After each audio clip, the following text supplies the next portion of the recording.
کے لیے تھی۔ گوتم بدھ دنیا کا ایک بڑا اس زمانے میں پیروکار جس کے رہے ہوں ایسا شخص تھا۔ اب اس کی ایک کتاب جو اس کے ایک شاگرد نے لکھی ہے، اس کی تعلیمات کو جمع کیا ہے، جس کو کہتے ہیں چکاوتی سننا، یہ کتاب ہے۔ اس کتاب میں گوتم بدھ تعلیم دے رہا ہے، کہتا ہے کہ اے میرے چاہنے والوں، اے میرے مریدوں، اے میرے شاگردوں، سنو میں تمہیں ایک بڑی بات بتاتا ہوں۔ کہا میں ایک ہی بدھا نہیں ہوں، دنیا میں ایک بہت بڑا بدھا آئے گا۔ بدھا کہتے ہیں پاکیزہ اور مقدس آدمی کو، مقدس آدمی کو بدھا اس زبان میں کہا جاتا ہے۔ ایک بڑا بدھا آئے گا اور وہ تبلیغ کرے گا۔ اس کی تبلیغ شروع میں بھی عروج پر ہوگی اور جب پھیلے گی تو ہزاروں کی تعداد میں ہوگی۔ اس نے کہا جس طرح میرے شاگرد سینکڑوں میں ہیں، اس کے شاگرد لاکھوں میں ہوں گے۔ بدھا نے کہا گوتم بدھ عیسیٰ علیہ السلام سے بھی 700 سال پہلے کا ہے، 700 سال پہلے عیسیٰ علیہ السلام سے۔ میں تو عیسیٰ علیہ السلام کا ذکر کر چکا ہوں۔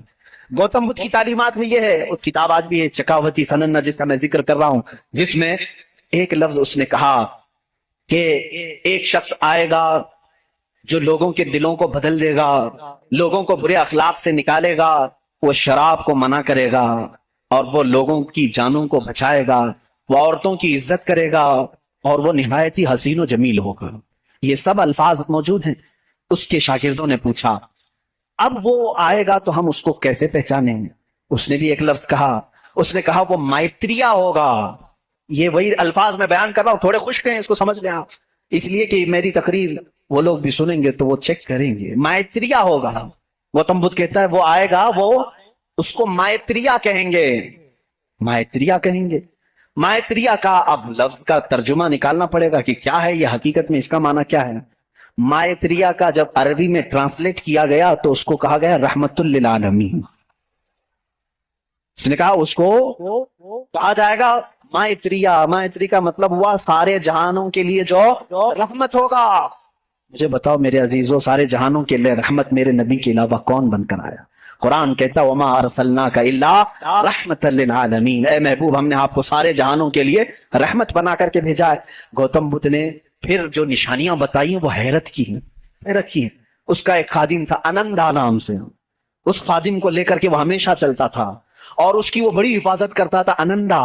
اور سری لنکا کی زمین پر یا کسی اور علاقے میں اس نے انندا نے پوچھا کہ تم جس مائتریہ کا ذکر کرتے ہو کہ ایک بڑا بدھا آئے گا، اس کی کچھ نشانیاں بھی تو بتاؤ۔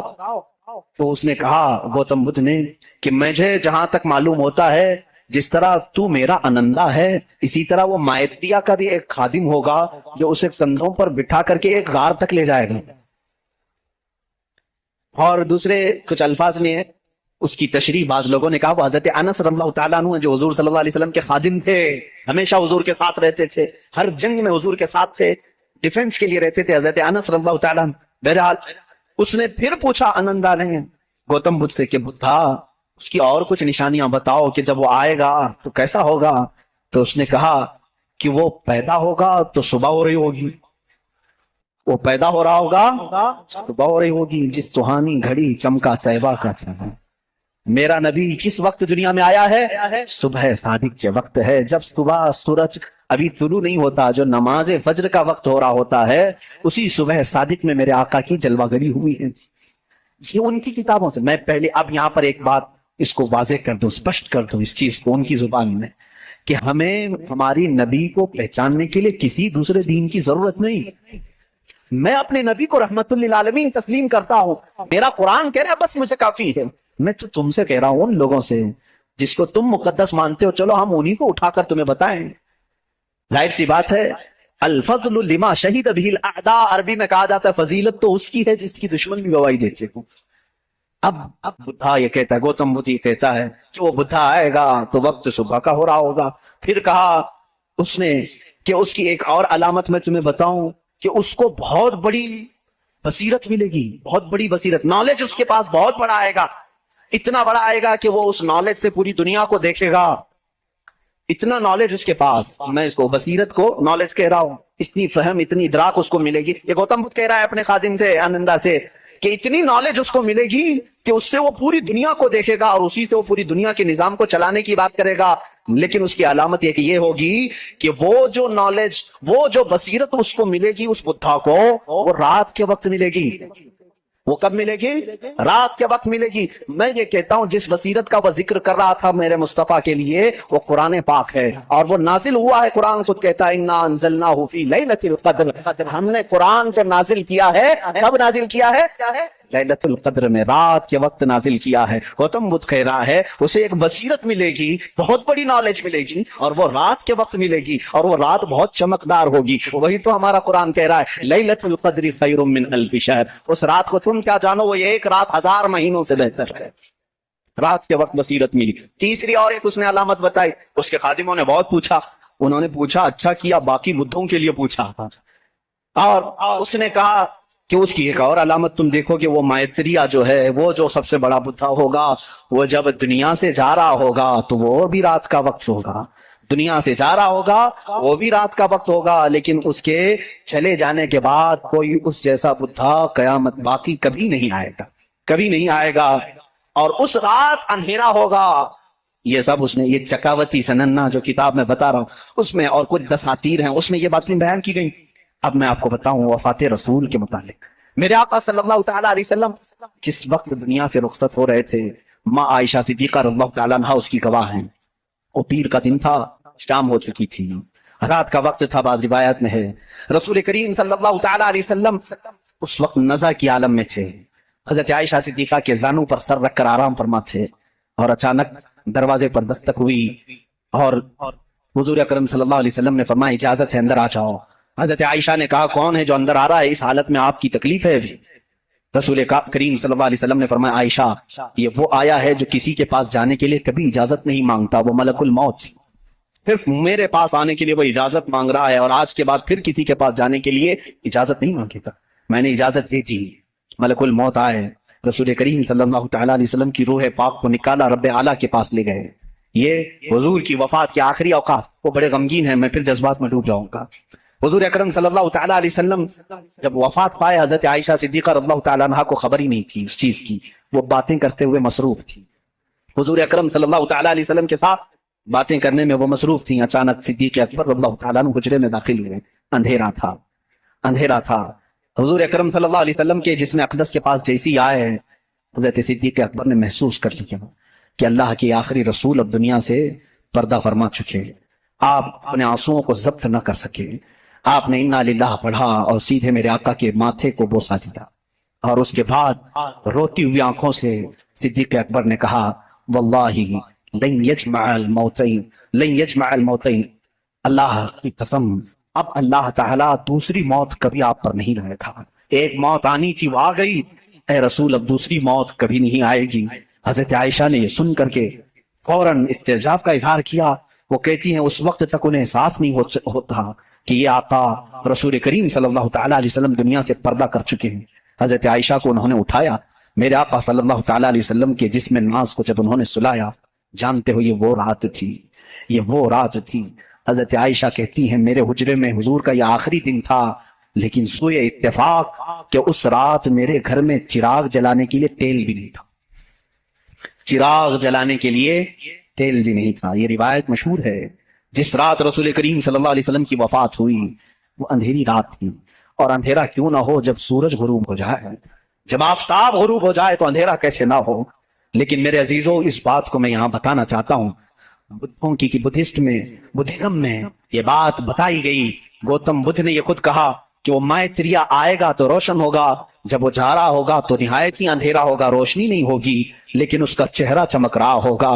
عزیزان گرامی مجھے بتاؤ جتنی علامتیں اس نے بتائی ہیں یہ میرے نبی کے علاوہ کس کی ذات میں پائی جاتی ہیں؟ اور بھی دیگر مذاہب ہیں دنیا کے، وقت نکل گیا۔ زردشتی مذہب جو مجوسی ہیں ان کی بھی کتاب ہے زندہ وسطہ نام سے، یہ فارسی کے لوگ تھے، ایرانی الاصل تھے، آگ کی پوجا کرتے تھے، ان کی کتاب میں بھی لکھا ہے، پارسیوں کی کتاب میں لکھا گیا ہے کہ ایک نبی آئے گا جو عرب میں پیدا ہوگا، وہ آگ کو بجھا دے گا اور کعبے کی طرف سارے لوگوں کے منہ کو موڑ دے گا۔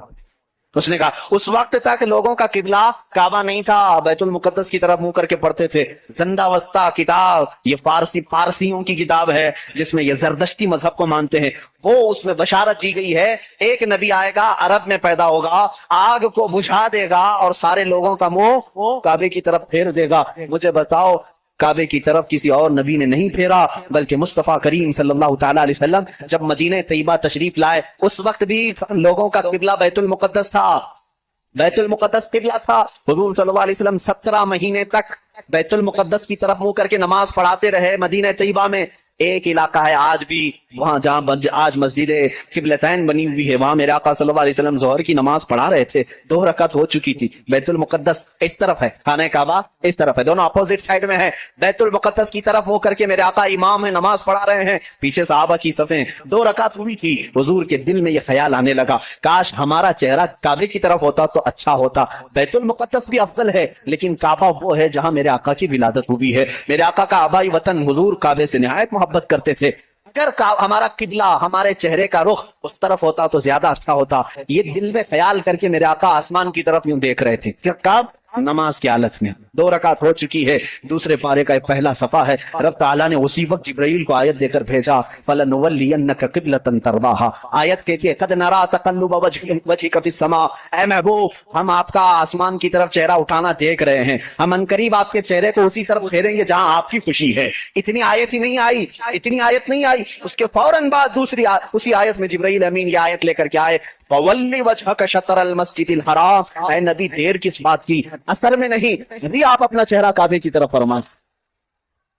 خانہ کعبہ کی طرف سارے لوگوں کا قبلہ بدل گیا۔ دیکھو اس رسول کی 2 رکعت بیت المقدس کی طرف ہوئی، آپ پھر گئے، صحابہ پھر پیچھے حضور کے آ گئے، بلکہ ایک روایت میں حضور صلی اللہ علیہ وسلم چل کر کے آگے آئے، آپ امام تھے اور صحابہ پھر صفیں اسی طرح تھی۔ وہ نماز نہ ٹوٹی نہ چھوٹی نہ پھوٹی، حالانکہ اس نماز میں رد و بدل ہوا، 2 رکعت اس طرف پھر کر کے 2 رکعت اس طرف پھر کر کے۔ ہم اگر پھریں گے تو نماز ٹوٹ جائے گی، اور صحابہ کی نماز ٹوٹی نہیں، اس لیے کہ اس میں درس ہے نماز تو اصل وہی ہے تم فرمانے مصطفیٰ کے تابع ہو، رسول جس طرف رخ کرے۔ اور صحابہ کا یہ مذہب بھی تھا، کچھ صحابہ بیان کر رہے ہیں، بخاری شریف کی حدیث ہے، مسلم میں حدیث ہے، ایک صحابی سے پوچھا گیا حضور اکرم صلی اللہ تعالیٰ علیہ وسلم ظہر اور عصر کی نماز میں کچھ پڑھتے تھے کہ نہیں پڑھتے تھے؟ سری نماز ہے نا، قرات تو نہیں ہوتی تھی، لیکن حضور امام ہوتے وہ خود بھی خاموش کھڑے ہوتے یا پڑھتے تھے؟ یہ بڑا عجیب سوال ہے نا۔ اب ظہر کی نماز میں حضور کچھ پڑھتے بھی تھے کہ نہیں پڑھتے تھے؟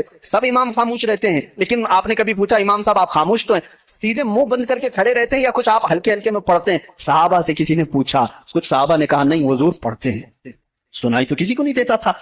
تو صحابی سے پوچھا گیا کیسے معلوم حضور نماز میں پڑھتے ہیں؟ کہتے ہیں حضور اکرم صلی اللہ علیہ وسلم کی داڑھی ہلتی ہوئی ہم نماز میں دیکھتے تھے، حضور پاک کی داڑھی ہلتی تھی، اس کی علامت ہے کہ حضور کچھ تلاوت کرتے تھے۔ اب اس صحابی سے پوچھو آپ کا چہرہ کس طرف ہوتا تھا، آپ کا چہرہ کس طرف ہوتا تھا؟ نماز تو قبلے کی طرف منہ کر کے پڑھی جاتی ہے، آپ حضور کا چہرہ دیکھ رہے تھے، داڑھی ہلتی ہوئی دیکھ رہے تھے۔ وہ صحابی کی زبان سے بھی وہی ان کی روح پکارے گی جو اعلیٰ حضرت نے کہا ہے حاجیو آؤ شہنشاہ کا روزہ دیکھو، کعبہ تو دیکھ چکے کعبے کا کعبہ دیکھو، غور سے سن تو رضا، کعبے سے آتی ہے صدا، میری آنکھوں سے میرے پیارے کا روزہ دیکھو۔ کعبے کا وہ کعبہ ہے، صحابہ اکرام دیکھتے تھے۔ تو میں یہاں پر بات یہ کر رہا تھا زرتشتی مذہب میں، پارسیوں کے مذہب میں جو کتاب ان کی مقدس ہے جس کو زندہ وسطہ کہتے ہیں، اس میں یہ بشارت انہوں نے دی ہے ایک نبی آئے گا، ایک شخص آئے گا، عرب میں پیدا ہوگا، آگ کو بجھا دے گا اور سارے لوگوں کا منہ پھیر کر کے کہاں کرے گا؟ کعبے کی طرف کر دے گا۔ انہوں نے جو کہا تھا وہ صحیح کہا تھا۔ وہ رسول محتشم صلی اللہ علیہ وسلم تشریف لائے، اور جس وقت میرے آقا تشریف لائے تھے ایران میں 1000 سال سے آگ جل رہی تھی، اچانک بجھ گئی، آگ بجھ گئی۔ سارے کائن اس دن پریشان تھے، اس آگ کو کبھی ہم نے بجھنے نہیں دیا تھا، آج کیسے بجھ گئی؟ وہی دن تھا 12 ربیع الاول کا، جب کسریٰ بادشاہ کے محل میں دراڑ پڑ گئی، جس محل کے بارے میں اس کا چیلنج تھا کہ اس کو دنیا کی کوئی طاقت گرا نہیں سکتی، وہ آج بھی موجود ہے عراق کے ایک شہر مدائن میں۔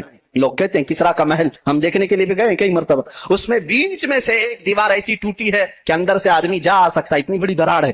بادشاہ اس محل میں بیٹھتا تھا، وہ ٹوٹی کیسے پھٹی کیسے، اس نے بھی بلایا سارے نجومیوں کو، یہ کیا ہو گیا اچانک، کسی نے ہتھوڑا بھی نہیں مارا لیکن یہ ٹوٹ گئی۔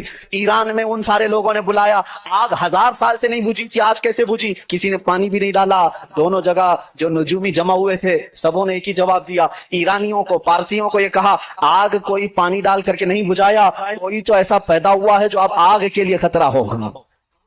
اس کے لیے ٹھنڈی ہو جائے گی، اور وہ آگ کے پجاریوں کے لیے ایک بڑا مسیحا بن کر کے، ان کے لیے دین کا ایک مبلغ بن کر کے آئے گا، ان کو آگ کی عبادت سے نکالے گا اور وہ کسی خدا کی عبادت کے لیے لے جائے گا۔ اس دن نجومیوں نے انہیں کہا، اور ادھر عراق میں کسرا نے جب بلا کر کے میٹنگ لی، کیوں دیوار کٹی، کیوں دیوار ٹوٹی، اس سے بھی انہوں نے کہا ہتھوڑا تو کسی نے نہیں مارا، لیکن ایسا لگتا ہے کہ دنیا میں کوئی ایک بچہ ایسا آیا ہے جو پورے لوگوں کے دلوں کو تبدیل کرنے والا ہے۔ ہم نے پڑھا ہے کہ اس کے آتے ہی عجیب و غریب باتیں ہوں گی۔ میرے عزیز و فارسیوں کی کتابوں